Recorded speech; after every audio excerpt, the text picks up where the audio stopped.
This podcast is part of the Big Heads Media Podcast Network. Go to bigheadsmedia.com for more great podcasts. This episode of BiCurean, Erik and I took a minute to talk about Kamala Harris, vice presidential nominee.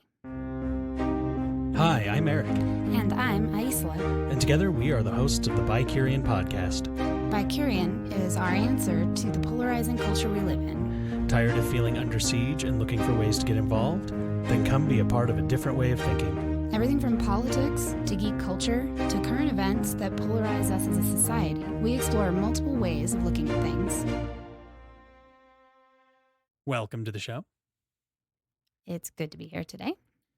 This week we have kind of a shorter show, but something that we really wanted to touch on. As of the recording of this, it is the Tuesday before our show releases on Thursday, and Kamala Harris just was announced as Joe Biden's running mate.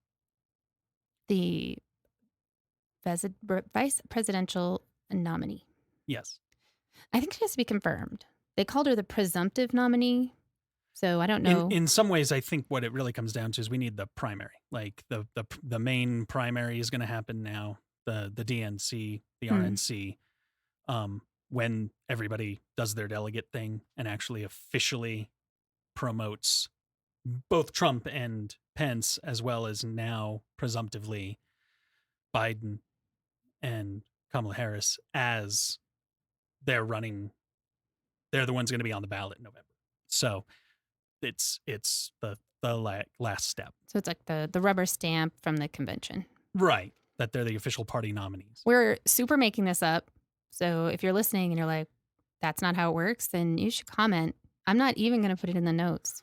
Well, and the reason I know about it was actually from Obama's first running against Hillary Clinton, that I remember thinking one of my big fears was that they were kind of drawing out things like, you know, who had enough votes to get it. Because that's what it is, right? They're getting all of these primary votes from all of these different states and things. And then everybody goes there and they all kind of move to their corners and the bigger pile for whichever candidate is who officially does it. And Hillary was dead set on trying to fight the whole thing from happening.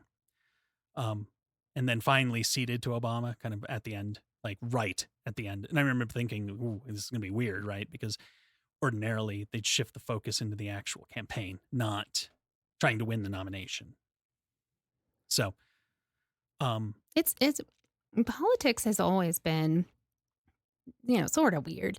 The last multiple elections have definitely been somewhat weirder. And I wonder, in this total tangent that we're not going to take, however, I'm going to throw it out there, how much like the whole social media blogging world, because before social media, there were blogs and all of that sort of shifted how we have these conversations. And I'm really curious as to how much that played into this weird saturation world that we live in.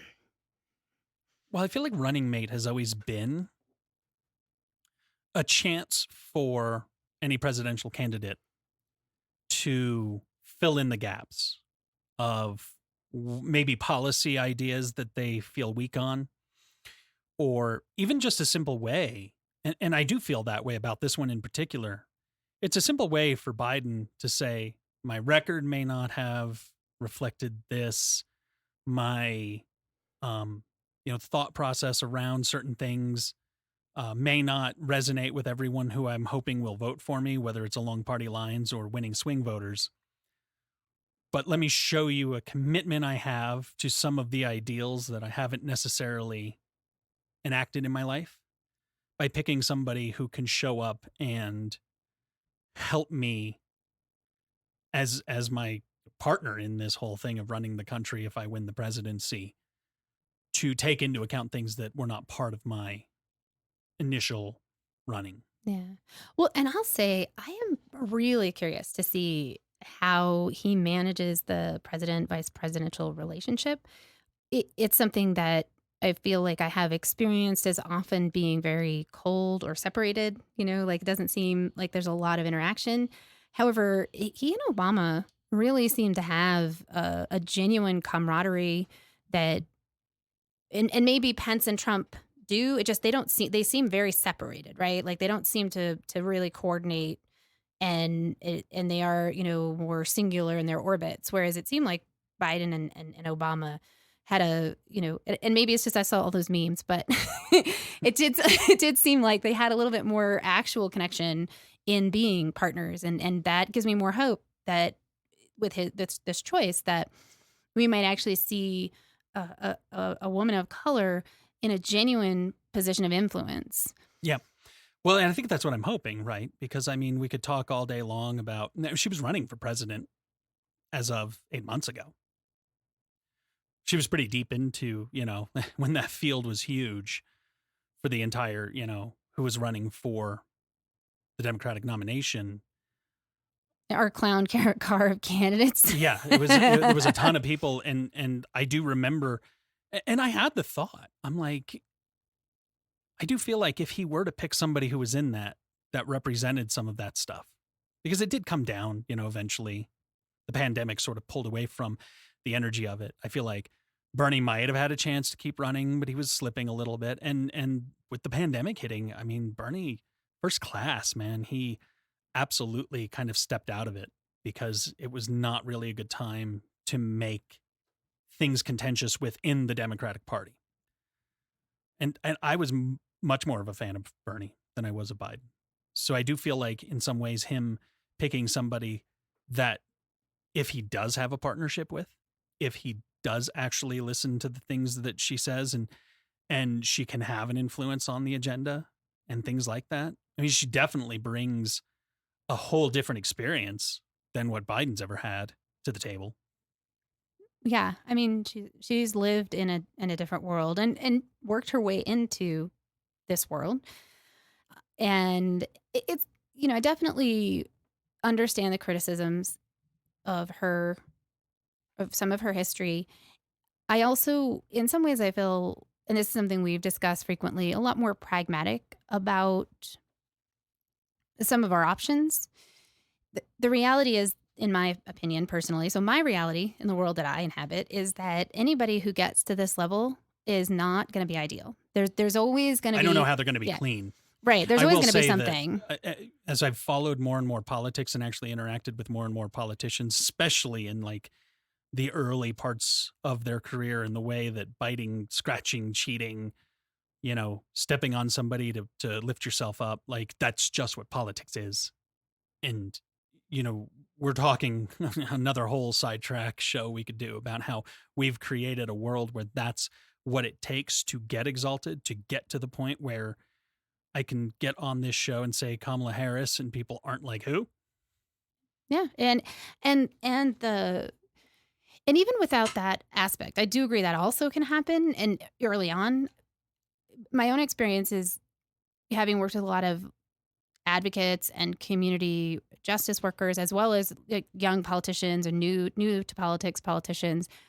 Most people start from a genuine desire to serve the community. They start because something has happened in their community that was either problematic or tragic, or needed to be corrected by a lot of effort, and they decide to take it on. They look around the room and they say, if not me, who? And if not now, when? And they step into it. Absolutely. And they get shredded.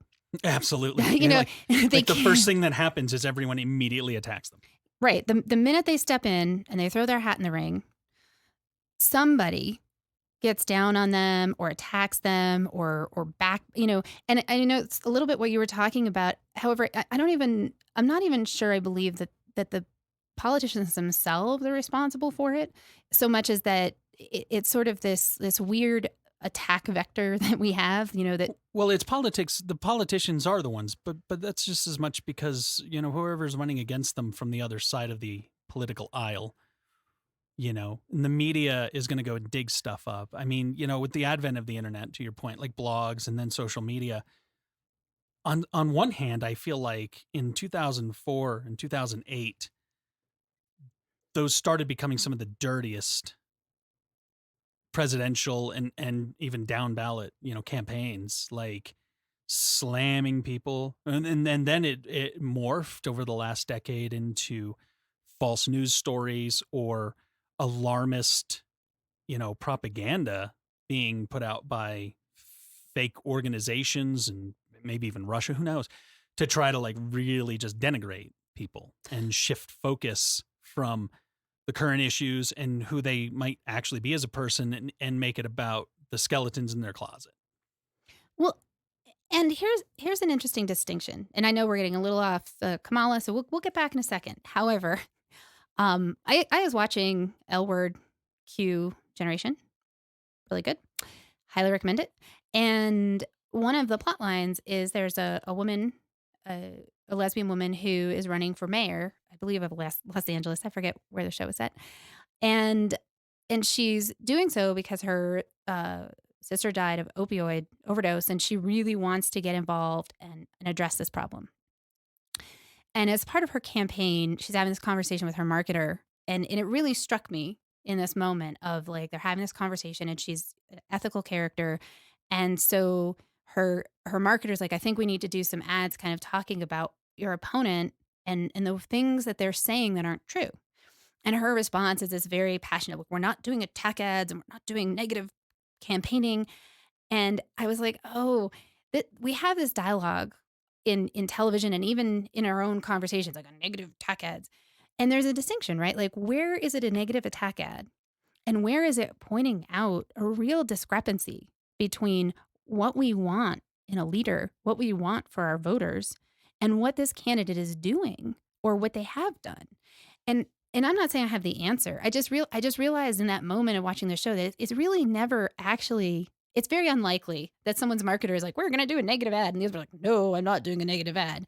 And it's much more likely that they're trying to say, hey, Trump never paid his workers. He destroyed small businesses, multiple small businesses. Is it a attack ad to point out that he is crushing small businesses while saying he wants to stimulate business in the economy? Or is it helping voters to understand that there's a context for the story and they're not getting all of it? Well, exactly. And that's exactly what my fear is that, what happens next is that the Trump campaign is going to launch just all sorts of things about how Kamala Harris is awful. Here's all the things she did bad. It's funny because in a lot of ways, some of what he's going to attack her on is going to resonate with his base because she had, different things that she had done when she was a DA and prosecutor and, all the way up to her Senate record and stuff. And to be honest, yeah, of course he can say she did this and she absolutely did. And to me, it's not bad. Right. But to your average family in the Midwest, it is. So, it does become a little bit of, I actually want to know what they did. I want to be able to judge like the positives and negatives of the actual candidate's record. But I don't need it to be this whole beating down, just that like she's pure evil. And that's what attack ads have become. Because they're not really about the facts. Right. No, they're definitely an interpretation. And the other thing that I feel like it's a little bit of the Disney syndrome, I like to call it, like the two-dimensional thinking. And it's sort of a little bit adolescent maybe. And I apologize for perhaps that doesn't sound appropriate. But if you ask any human being, in my opinion, my experience, if you ask someone, hey, do you feel like what you did at the age of 21 defines your life, your character, your views, and your politics, right? Most people will be like, no, please actually forget what I did when I was 21. We all know that at different times in our life, we have different views, perspectives, motivations, interests. And yet for some reason, when someone's a candidate, we have a really hard time acknowledging that their views and interests might have evolved, that who they were 10 years ago. Well, I think at the core, we have some things that stay the same. What we focus on, what we prioritize, the kinds of mistakes that we make, they're going to change. So why can't we take that step into evaluating the people running for office, which is not saying that, if somebody did something genuinely harmful or illegal, that shouldn't be weighed deeply. And recognizing that, Kamala Harris was very supportive of tough on crime programs, some of which are considered to be not necessarily as progressive and can harm people of color or put people in poverty at a higher rate. Okay, so she did. Let's talk about, both why she thought that was good and how she evolved and what else did she do? Well, this gets to the premise of a lot of what our shows are about, and it's called critical thinking, and it's called about just actually being able to analyze things. For example, I remember one of the big things that put Ms. Harris's name in my head was during the 2020 primary when they were doing before COVID was a thing, and they were doing more and more different they were trying to have like all of the debates, and there was like 2 of them at a time with all different people because it was so huge. Couldn't possibly have 20 people all trying to like answer one question at a time. But one thing that was brought up in an attacking way from a political rival at the time, it was actually I've got the article up here. It was Tulsi Gabbard from Hawaii brought up that she was demanding Ms. Harris apologize for having prosecuted so many people for marijuana infractions. So let's break that down. First, she's a DA in California, and it is her job to enforce the law. She doesn't make the law. Like, a DA is not a lawmaker. And in fact, I actually am a little bit nervous about, if DAs are using the influence that they possibly have to start influencing what the laws are. So to be honest, I don't know if she agrees about what she was prosecuting on marijuana infractions, but at the time it was the law. We can debate all day long and talk to senators and House members and governors and, people in the federal government all the way up to the president about what we think about what the marijuana laws should be. But I can't really indict her for doing her job with some integrity. I'll be honest with you. I will really actually vote first for somebody who does their job with integrity right now. That doesn't feel bad to me. Right. We're pretty sure if she's asked to testify before Congress, she'll show up. Yeah. And so I don't want to necessarily break down because, that's one of those weird things where it's like she was doing her job. And I hope she did it with integrity. It wasn't her job to set policy, comment on the law, choose to prosecute people or not. Like, literally, she's the DA. I mean, she's prosecuting on behalf of the people in an area who have laws she's just in charge of making sure they get done. Well, so that's where the critical thinking to me comes in, because yes, we can easily look at like a case like that. And it was like I said, that's something that brought her up for me. Like, and I was like, oh wow, that's bad, good. I don't really know. And then I thought about it, and I'm like, no, I think she's doing her job. And in fact, I think maybe she didn't like what she was prosecuting enough to go ahead and try to run for being in a position to make law, not just enforce it or prosecute on it. Yeah, well, and think about the other view. Let's say she hadn't chosen to enforce the law. A whole other group of people would be complaining about that. And to your point, it would be harder to trust someone to take a position or an office if you were aware that if they just didn't agree with what the law was, they'd blow it off.